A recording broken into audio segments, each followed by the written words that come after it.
Terima kasih. Assalamualaikum warahmatullahi wabarakatuh. Waalaikumsalam warahmatullahi wabarakatuh.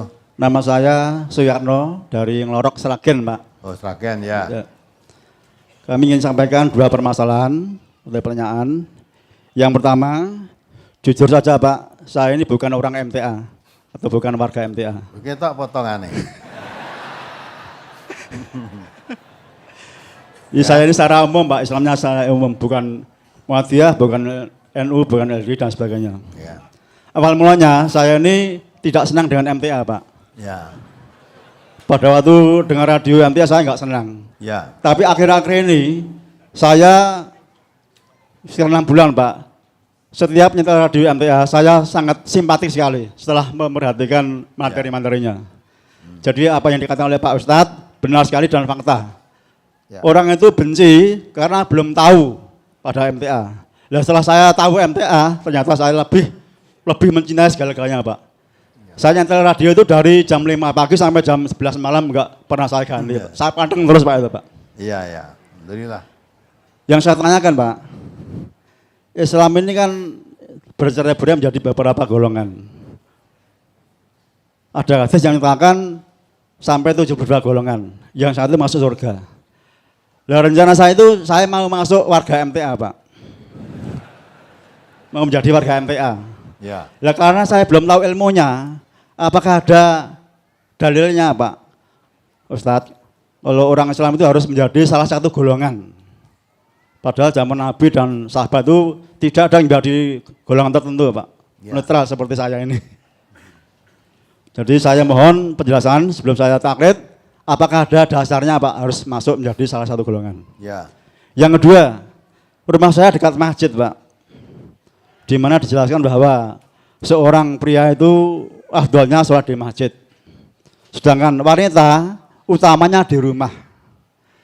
Lalu tetangga saya, ibu-ibu Pak, kaum wanita itu enggan ke masjid karena mereka berdasarkan hadis di mana menjelaskan wanita itu afdalnya di rumah. Lah untuk itu saya mohon penjelasan sebaiknya bagaimana Pak? Kalau sholat di rumah itu hanya sendiri, padahal bapaknya di masjid.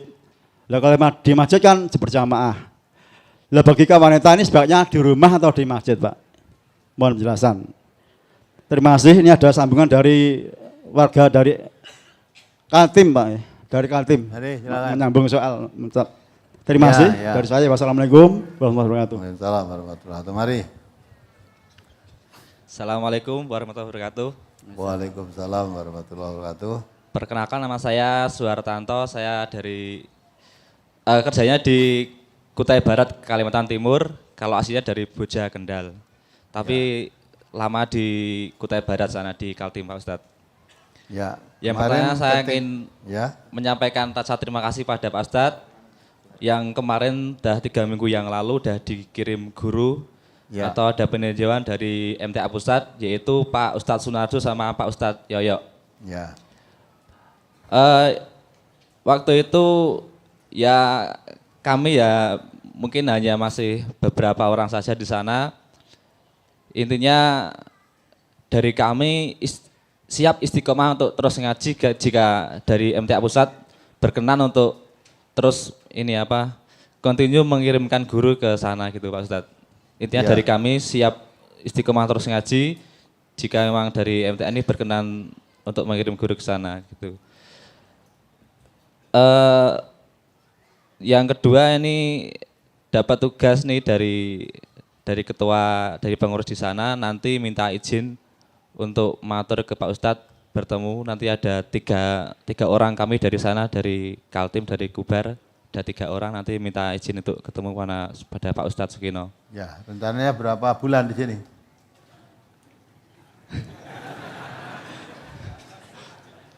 Kalau ini kan tiap kerja itu saya cutinya 2 minggu saja, di rumah 2 minggu. Pasti cuti 2 minggu di rumah, nanti balik sana lagi. Saya kalau kajian tuh udah dari tahun 2008, itu ya perjuangannya ya udah banyak lika-liku lah, dari mes bara terus sampai sewa tempat di sana. Tapi untuk sementara ya ngaji ya masih lingkungan ini perusahaan, masih teman-teman perusahaan perantauan. Untuk yang di sana belum ada Pak Ustadz. Ya kami harapannya bisa terus istiqomah ngaji, bisa ngajak atau merintis orang-orang yang di sana untuk ikut ngaji. Alhamdulillah di sana juga kita juga ngelola radio dari namanya Radio Kutai Barat, Radio Kubar di sana, radio lokal. Kita ngelola tiap minggunya. Jadinya kalau pas kajian Ahad pagi pasti disiarkan di sana. Hari ini juga disiarkan hari pasti ini. tiap minggu, tiap Ahad pagi pasti disiarkan di sana. Oh iya. Jadinya warga-warga sana ya sebenarnya banyak yang ingin ikut cuma belum tahu kok belum mau bergabung gimana, mungkin tempatnya terlalu jauh atau gimana nggak tahu juga. Ya mohon doanya untuk tetap istiqomah bagi kami dan mohon doanya juga untuk bisa berkembang Pak Ustadz, berkembang sampai ke ya warga-warga yang di sana bisa ikut bergabung ke kajian MTA di Kutai Barat sana. Ya. Pak Ustadz, terima kasih. Assalamualaikum. Ini maaf ada titipan pertanyaan dari teman. Ingin menanyakan, mohon dijelaskan tentang ta'aruf, bagaimana cara yang terbaik untuk ta'aruf itu seperti apa, contohnya seperti apa, kalau ada hadis atau dasarnya mohon dijelaskan. Mungkin itu saja dari saya, mohon maaf. Assalamualaikum warahmatullahi wabarakatuh. Waalaikumsalam warahmatullahi wabarakatuh. Ya, pertama dari Pak Yatno, Ragen ya, daerah Ngelorok. Ya saya maafkan karena belum tahu tentang MTA ya. Orang membenci saya itu tunggale akeh. Banyak yang akhirnya baru tahu bahwa orang yang dibenci itu sebenarnya bukan orang yang nakal, bukan orang yang nyebarkan agama sesat, itu bukan. Hanya menyampaikan apa adanya. Nabi kita kan diperintah Allah menyampaikan agama itu, ya, hanya menyampaikan. Wa ma arsalnaka illa kafatan linnas. Allah mengutus Nabi itu segenap manusia, itu kewajiban Nabi, wa ma alaina illal balaghul mubin. Ya, kewajibanku hanya menyampaikan keterangan yang nyata, yang jelas. Perkara saya sampaikan mau menerima atau tidak, Nabi juga disuruh mengatakan oleh Allah, qul aminu bihi aw la tu'minu. Katakan Muhammad, kamu beriman? Boleh. Tidak beriman? Ya boleh. Ya, al-haqqu mir rabbikum faman syaa'a falyu'min wa man syaa'a falyakfur. Yang disampaikan oleh Nabi itu kebenaran dari Allah. Adapun orang yang mau percaya dengan apa yang disampaikan oleh Nabi, silahkan beriman. Yang tidak percaya silahkan kafir gitu. Ya, tidak ada paksaan. Jadi kalau tadi pertanyaan, apakah orang Islam harus masuk dalam satu golongan? Ya, tadi sudah dibacakan kan? Walau sa'a rabbuka la ja'alan nas ummatan wahidatan. Allah itu sebenarnya menghendaki umat menjadi umat yang satu. Wa inna hadhihi ummatukum ummatan wahidah. Sebenarnya umat Islam itu ya umat yang satu. Ya, tidak bergolong-golong dah. Jadi rupanya Pak Yatno itu melihat MTA itu satu golongan, bukan. MTA itu bukan satu golongan. Ya. Kalau mau diibaratkan sepertinya lebih cocok kalau MTA itu disamakan dengan tempat belajar. Tempat belajar. Nah, belajar itu kan wajib. Ya. Thalabul ilmi fardhatun ala kulli muslimin. Wajib mencari ilmu itu wajib. Lah di MTA itu tempat mencari ilmu. Ilmu apa? Quran dan sunnah. Nguri-uri yang diwariskan oleh Nabi. Maka MTA tidak masuk golongan apapun juga tidak. Tidak. Partai ya tidak. Ya. Nabi kita mengatakan taraktu fikum amraini lan tadillu ma masaktum bihima kitabullah wa sunnatan nabiyhi. Kau tinggalkan kepadamu dua perkara. Siapa memegang teguh dua perkara itu dijamin lan tadillu, tidak sesat. Dua perkara itu apa? Quran dan sunnah. Lah di sinilah mengajarkan, menyebarluaskan Al-Quran dan sunnah. Lewat brosur-brosur akad pagi kalau bapak-bapak mau mencermati itu isinya Quran dan sunnah. Walaupun orang yang belum tahu menganggap MTA itu ingkarus sunnah karena belum tahu. Dianggapnya geleme Quran tok. Itu kan? Nah, maka itu masuk di MTA bukan masuk satu golongan. Gambarnya masuk sekolah itulah, sekolah kejuruan. Kan ada kan? Sekolah ini, sekolah itu. MTA andai kata mau disamakan, ya sama sekolahan itu saja. Maka dari mana orang sekolahan, siapapun dari manapun boleh masuk di sini. Bahkan kalau mau satu golongan, kamu partaimu apapun ngaji di sini boleh. Bukan orang Islam pun boleh ngaji di sini. Bukan orang Islam boleh. Agama Islam itu untuk segenap manusia kok. Asal kamu manusia, boleh ngaji di sini. Ya, tak? Iya, manusia boleh. Karena Nabi diutus oleh Allah itu wa ma arsalnaka illa kafatan linnas, suruh segenap manusia tanpa membedakan suku, tanpa membeda golongan, apapun sudah. Nah, masuk ini boleh. Nah, kalau misalnya orang Muhammadiyah ngaji dia boleh, orang NU bagus, orang NU gelem ngaji di benda baik boleh, ben ngerti malah ya. Nah, kebanyakan orang Islam selama ini yang kita ketahui cara beragama itu hanya taklid, ikut-ikutan. Ya sebelum bapak-bapak ngaji kan ya mau taklid ikut-ikutan tuh. Dhisik gini loh bareng ngerti, wah tibake eneng dasare. Oh ternyata yang saya lakukan selama ini tuh enggak ada dasarnya. Ya, pokoknya saya ikut mbah-mbah saya dulu aja lah. Nah, disinilah tempatnya dibuka. Yang tidak ada dasarnya kita tinggal. Yang memang ada dasarnya, nah itulah yang kita pakai. Karena al-aslu fil ibadati al-ittiba. Asalnya ibadah itu hanya mengikut. Kita ibadah itu ikut. Yang diikuti siapa? Itba Rasulullah SAW. Ya, maka man amila amalan laisa alaihi amruna fahuwa raddun. Siapa yang melakukan perbuatan ibadah yang tidak aku perintahkan ditolak. Dan diterima. Maka ibadah itu harus ada yang diikuti. Yang diikuti siapa? Nabi, yaitu namanya itba. Ya. Kalau mengikuti seseorang tanpa dalil namanya taklid. Taklid dengan itba lain. Kalau itba itu mengikuti contoh Rasulullah, ya. Kalau taklid itu mengikuti manusia, mengikuti tanpa dasar. Jadi taklid buta, tanpa dasar kebenaran pokoknya diikuti lah itu. Nah, kita di sini tidak boleh begitu. Maka itu saya luruskan, jadi saudara masuk MTA itu bukan masuk golongan. Ya. Tidak ada golongan MTA itu enggak ada. Belajarnya di mana? Oh di MTA. Oh dari MTA itu tempat belajar, bukan golongan. Tempat belajar. Syaratnya masuk di MTA bagaimana? Mau belajar ya asal kamu masuk ikut ngaji di sini. MTA itu ada dua kelompok. Ada kelompok kajian umum, kalau sekedar terima kajian umum ya seperti ini, datang ora di absen. Ya. Tidak di absen, tidak datang ya tidak dicari. Nah, itu namanya pengajian umum.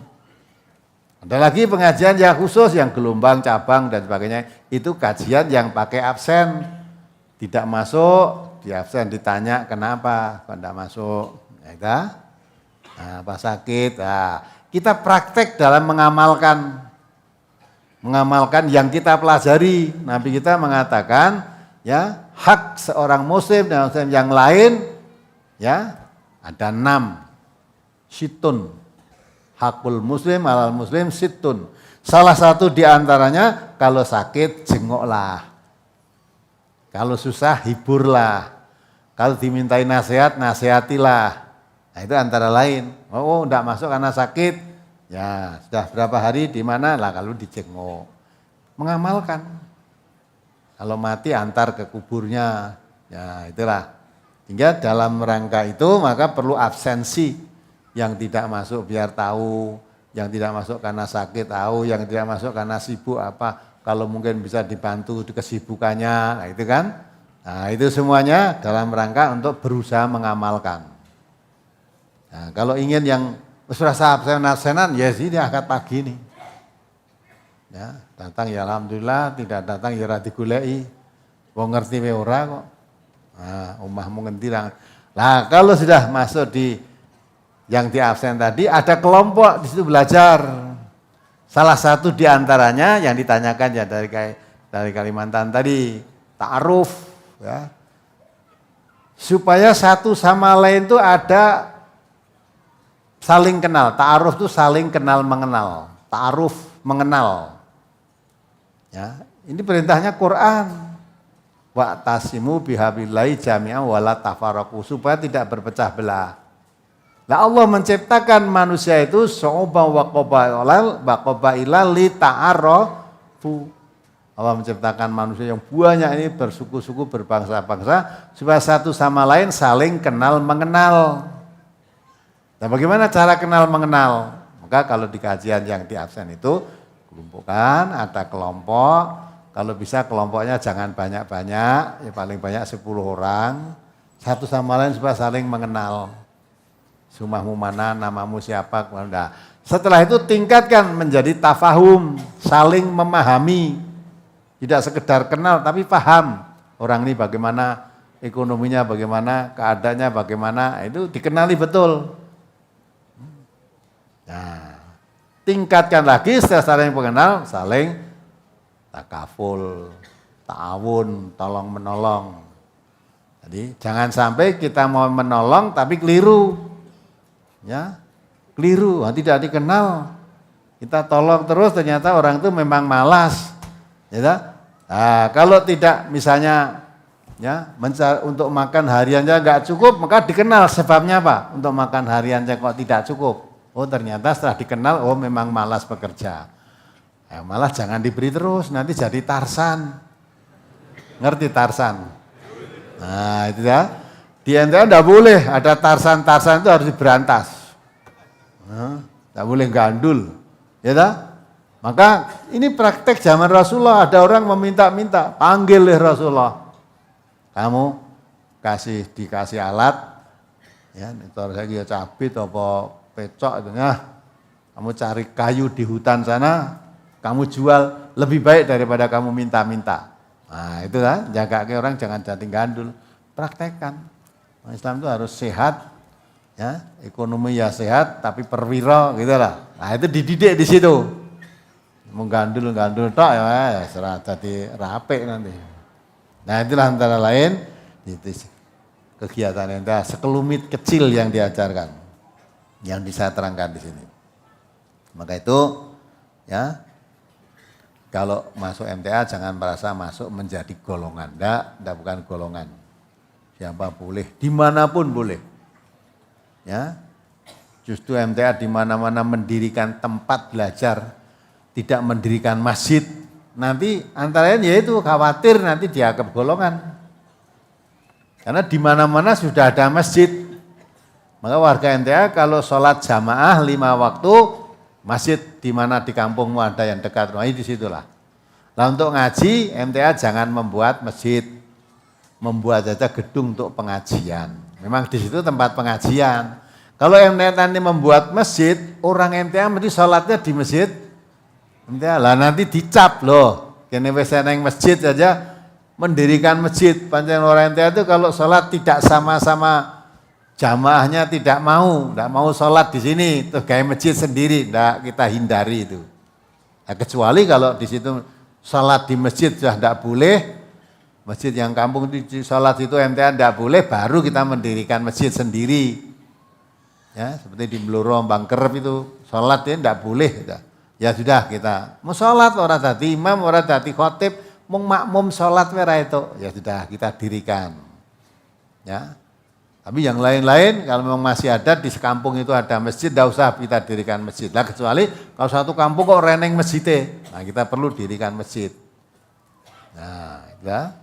Masjidnya juga untuk umum, bukan masjid ditulisi masjid MTA itu bukan. Ini masjid golongan nanti ya. Ya masjid. Nah, terus untuk apa? Ya siapapun sholat di situ boleh. Itulah mengenai MTA. Kemudian wanita sholat di masjid dan di rumah baik mana? Kata Nabi, sebaik-baik wanita sholat itu di rumah. Itu kata Nabi. Tetapi jangan dilarang kalau wanita mau pergi ke masjid, hanya dilarang wanita mau ke masjid kalau memakai wangi-wangian. Itu dilarang. Apalagi padahal masjid zaman Nabi seperti itu, lah masjid sekarang. Kadang-kala wanita datang ke masjid, ya, masjid sekarang malah donggo pacaran. Ya, arep ketemu pacare itu kencan neng masjid. Ya ta? Nek pancene masjid nggawa rukuh neng masjid itu bapak nang masjid, ya padahal arep pacaran kuwi. Nah, laki-lakinya ya begitu. Nah, kalau masjid zaman Rasulullah, tempat laki-laki, tempat perempuan itu sendiri, maka orang pacaran di masjid nggak bisa. Pintunya masuk aja sendiri kok. Maka diterangkan kan, kalau mau sholat jamaah wanita datang ke masjid, shaf yang paling baik bagi wanita itu yang paling belakang. Shaf yang paling baik bagi laki-laki yang paling depan. Lah bagaimana kalau shaf yang paling baik wanita kok paling belakang? Nah, memang pintunya lain. Nah, kalau masjid kita umumnya pintu laki, pintu perempuan jadi satu. Nah, nanti bersinggungan di situ. Akhirnya Arab sholat ketemu bisa kencan, apalagi nek bulan Ramadan ini. Bar sholat subuh lu melaku lanang wedok melaku bareng-bareng. Lah itu maka kata Nabi walaupun sudah 15 abad yang lalu kan malah lebih selamat sholat itu di rumah bagi wanita. Kalau sudah semacam itu, bagi zaman sekarang ini udah tidak karuan kan. Nah, orang tuanya nek di pamitiar yang masjid no, entuk ae wong yang masjid, tapi di masjid nama apa nanti?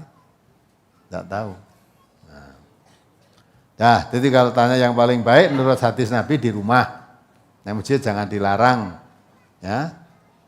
Ya pakai wangi-wangian aja dilarang. Nah, kalau sekarang mungkin lebih dari itu karena tempat masjidnya ya pintunya satu, tempatnya satu ya toh.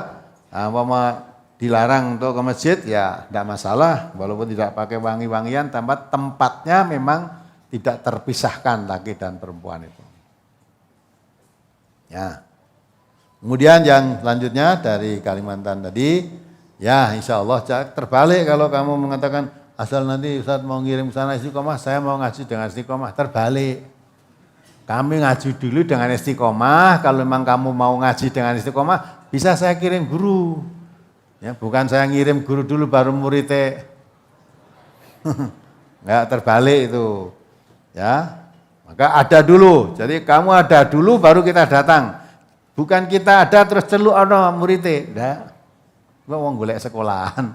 Arep ngetik sekolah. Enggak, ada dulu kalau sudah ada karena tenaga terus terang tenaga guru pengajar di sini kurang. Cuma ada 430 cabang dan perwakilan. Itu belum binaan-binaan. Semua minta guru dari pusat ini kan. Jangan sampai kita kirim guru ngoyo-yo di sana, meninggalkan pekerjaan, meninggalkan keluarga, tekan kono muridnya dadak nyeluki sik. Nah,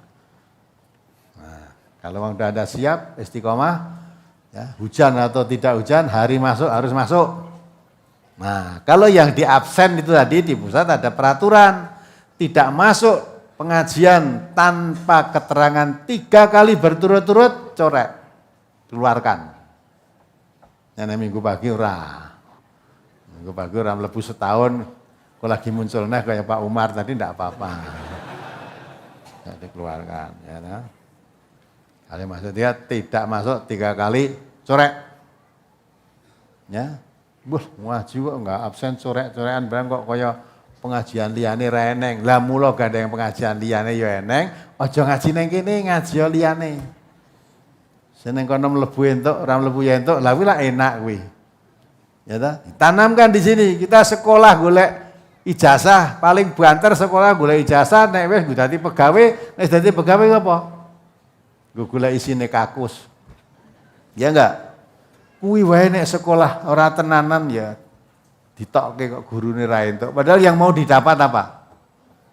Nah, umume orang wae sekolah nek wis nggo golek gawean umume. Nah, kalau di MTA enggak, saya golek gawean ning MTA. MTA bukan lapangan pekerjaan, tapi tempat majelis ilmu. Perkara gawean itu perkara pekerjaan. Kalau kamu mempunyai iman yang kuat, ya insya Allah Allah menuntun apa yang harus kamu kerjakan. Yang penting halal. Ya, itu pekerjaan yang penting halal. Nah, maka itulah di sini ya, ngaji kalau mau sungguh-sungguh ya sungguh-sungguh. Itu pun dengan syarat kalau mau ngaji di MTA harus mau mengamalkan hasil ngajinya. Nah, mau ngaji tapi tidak mengamalkan juga tidak usah ikut ngaji. Sebab orang yang mengerti tidak mau mengamalkan itu dosanya besar. Ya tak? Apa sama orang mengerti dan tidak mengerti? Kalau tidak mengerti berbuat dosa, nanti masih bisa diampuni oleh Allah. Kalau dia sudah tahu terus bertobat, diampuni. Kalau orang sudah mengerti, itu dosa kok dilanggar, tidak ada taubatnya. Lo penak dadi wong orang ngerti aja ngaji. Ya, ndak ngerti nanti orang ngamalke dosa. Maunya menghindari dosa tapi kamu sebenarnya sudah masuk ke dalam dosa sebelum berbuat. Dosamu apa? Karena Allah Nabi kita mengatakan talabul ilmi fardhatun, cari ilmu itu wajib. Tapi kita tidak melakukan kewajiban. Allah juga memerintahkan turunkan Al-Qur'an itu liyadabbaru ayatihi, supaya tiap-tiap ayatnya dipelajari, walitadzakara ulul albab, orang Islam yang punya pikiran supaya dapat pelajaran. Kamu tidak mau mempelajari Al-Quran berarti sudah menolak dulu untuk menjadi orang yang mengerti. Nah itu juga dosa. Nah, karena tidak mau mengerti tadi. Ya. Kemudian ya, ta'aruf tadi sudah katakan, ta'aruf saling kenal mengenal. Caranya bagaimana? Ya terserah saja, pengenalan aja. Bisa kamu datang ke rumah, bisa bertemu, bisa saling kenal mengenal. Pokoknya mengenal itu siapa namanya, rumahnya mana. Ya kenal, ta'aruf kenal mengenal itu lebih mudah daripada tafahum, saling memahami. Kalau memahami lebih detail. Ya, orang ini pekerjaannya apa, perilakunya bagaimana, kejujurannya bagaimana, sholatnya bagaimana, itu dipahami betul supaya tidak tertipu kita. Tapi kalau sekedar mengenal kan gampang. Ya sudah ya, maka di Kalimantan Barat tadi dari Kutai Barat siapkan kalau memang mau ngaji dengan sungguh-sungguh istiqomah, insya Allah kita kirim guru ke sana. Kita kirim guru ke sana, kemarin sudah kita awali. Yang kemarin Insinyur Sunarjo dengan Dr. Yoyo Mugiyatno. Nah, mereka itu, Insinyur Sunarjo ini kan pedagang pupuk nih, pekerjaannya. Ya, nah, pupuk kalau ini, Dr. Yoyo Mugiyatno itu dosen, ya, dosen UNS itu. Nah, dikerja. Nah, di MTA ini lapangan kerja, kamu ngajar sana ngajar tidak dapat honor enggak, tunjangan mengajar yang enggak ada. Karena diperintah oleh Allah, kalau kamu dakwah jangan harap upah. Nabi diperintahkan, qul la as'alukum alaihi ajron. Katakan Muhammad, saya tidak minta upah apapun dalam dakwahku ini. Ya, yang diharapkan apa? In ajriya illa ala rabbil alamin. Yang saya harapkan upah dari Allah. Nah, gitu. Orang yang melo guru KMTA buat dikirim ke Pontianak, ke Kutai, kemarin Insinyur Agus Haryanto kita kirim ke Palu sana, Sulawesi Tengah. Ini sudah nyambung katanya di Bulaan Mangundu juga minta dikirim. Udah, asal sungguh-sungguh seluruh Indonesia kita kirim semua. Ya, wes rasa ngamplop itu rasa. Tarif enggak ada. Nek tarif kok kena tekan Irian berapa tadi? Siapa Pak? Siapa tadi? Dari Irian ke sini satu kali jalan berapa? 2.463.000. 2.400, ya 2.500.000 itu ya? Iya. Kuwi ro nganggo jajane barang toh? Nah, belum. Irian 2.500.000 sekali jalan. Ya, kalau pulang pergi kan sudah 5 juta. Ya kan? Mula bener bojomu aja cepet-cepet mulih. Masa 5 juta mau sesasi, 5 juta ya 3 bulan. Nanti kalau 3 bulan sudah kerasan di sini ya kalau perlu nyambung ya 1 tahun itulah. Biar mudeng nanti terus selama di sini ikuti kegiatan-kegiatan terus buka pengajian di sana. Nah, itu kalau mau melangkah lebih paham kan lebih baik daripada tidak paham. Paham dulu lebih baik. Itu baru jalannya. Belum makan di sini 3 bulan berapa? Hah? Nah, di sini gratis, tidak usah bayar. Ya, jadi selama kamu 3 bulan di sini makan gratis, tidak usah bayar. Nanti pulang ya pulang, urasan datang itu rekening, tidak usah. Nah, itulah pentingnya. Jadi kalau ada serius silahkan, kalau tidak serius jangan. Ya, gitu ya. Insya Allah nanti segera kita kirim juga ke Bulan Mengunduh. Belum lagi ini yang di mana itu? Di Riau juga. Di Riau sana. Ada binaan-binaan yang baru yang katanya mau minta diresmikan. Di Medan juga ada peresmian. Maka saya minta ini kalau nanti dari Medan minta peresmian berapa tempat, dari Riau berapa tempat, kemudian dari Batam itu yang Tanjung Pinang kemana itu, nanti kalau Sulawesi, Kalimantan, ya Papua tadi mana, di Irian tadi, Merauke. ya, Merauke ada ya nanti kita kalau memang ada bareng semua kita barengan lagi di mana nanti kita resmikan apa di ibu kota Jakarta sana dengan presiden baru. Apa kita peresmikan di Jawa Tengah ini memang pusatnya di Jawa Tengah atau di mana nanti kita musyawarahkan.